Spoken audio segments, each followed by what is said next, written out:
Yo, what's up? Welcome back. It's that time of the day. Time to get the Pokedoku done. I've got my Pokemon Lo-Fi playing right now, so I'm very much in the mood. And once again, any engagement on the video is massively appreciated, so liking, commenting, subscribing, anything, it really does make a massive difference. And with that, I'm going to get started. So, fighting Poison, we've got one of my favourite Pokemon in Krogunk. It's funny reasoning, but I think Krogunk's more well known because it's in Pokken Tournament. Gives me the vibe that it's more popular than Toxicroak, that they put Krogunk in that. So I'll go Toxicroak. 42.2. So I'm just really hoping they're the only two options, really. It wouldn't surprise me if one of those new legendaries in the Scarlet Violet DLC is Poison Fighting, though. But I haven't played it. Let me know if you want to see me play that, actually. If people are interested in watching like a playthrough of that. There's a few really limited ones here, isn't there? Because Fire Poison, I'm thinking Salazzle. And again, I don't think I can come up with any others. I think Salazzle's more memorable than Salandit. There's no logic there, I'm just assuming it is. I'll take Salandit. 31%, so again, I guess I'm just hoping there's only two options there. And then we've got Poison type evolved by Stone. Ooh. Oh, does it have to be the final evolution? The post-evolution Pokemon. I was going to say Gloom. To Blossom. But actually, is Gloom to Vileplume a stone as well? I'm really tempted to put Vileplume, but I will come back to it. No, I won't. Nidoking, Nidoqueen. They're both Poison and both Moonstone. Okay, in honor of the Nuzlocke I currently have going on the channel, I think I'm going to go Nidoking. 18.2. That suggests there's quite a few options and I've gone for a high one, I think. Right, then we've got Fighting Flying type. I mean, I'm thinking Howlucha. There's surely a better one, though. Is one of the birds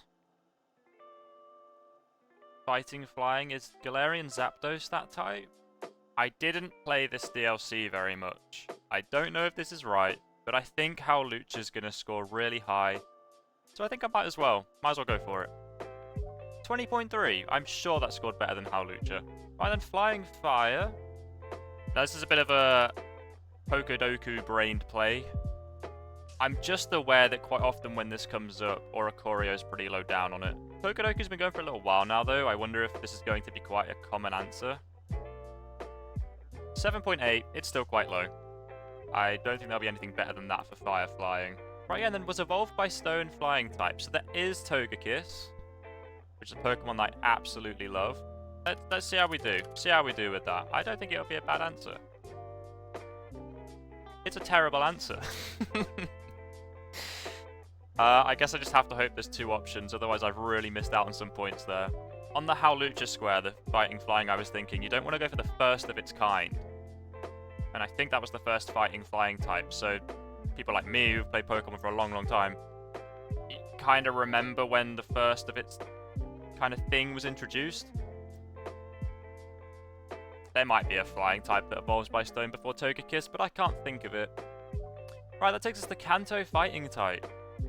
There isn't many options. Ah! This was on another grid, and there was a really smart option, though. Mega Mewtwo X. And I don't think there's any need to hesitate on that, because, you know, the matchup line, Hitmonchan, Hitmonlee, they're gonna score higher than Mega Mewtwo X.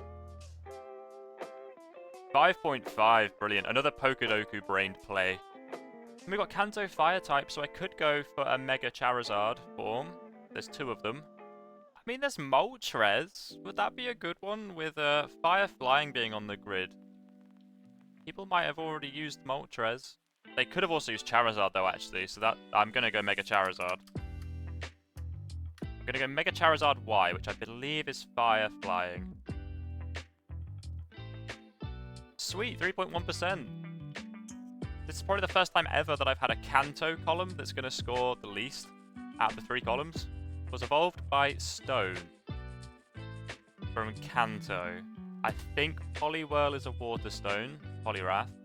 Part of me wants to say Execute to Executor, but I'm not sure. I mean, the fossils into their basic forms were evolved by being a stone. Thoughts? Ah, there's also the Mount Moon area. There is Clefable, Wigglytuff, and Nidoqueen. You get a Moonstone really early. So I think anything that evolves with it might be more common, but Wigglytuff's pretty irrelevant, right? I'm gonna go Wigglytuff. 3%! Wow! Look at that for a Kanto column. Look at that, right. Most common answers, here we are. Oh no, there's another one for Toxicroak. It's the new monkey. And Sneasel from the Hisui region. In here, Iron Moth is fire poison. Okay, I don't think I would have ever figured that one out, to be honest. Vileplume's the top answer for Evolved by Stone Poison. Nidoking is third.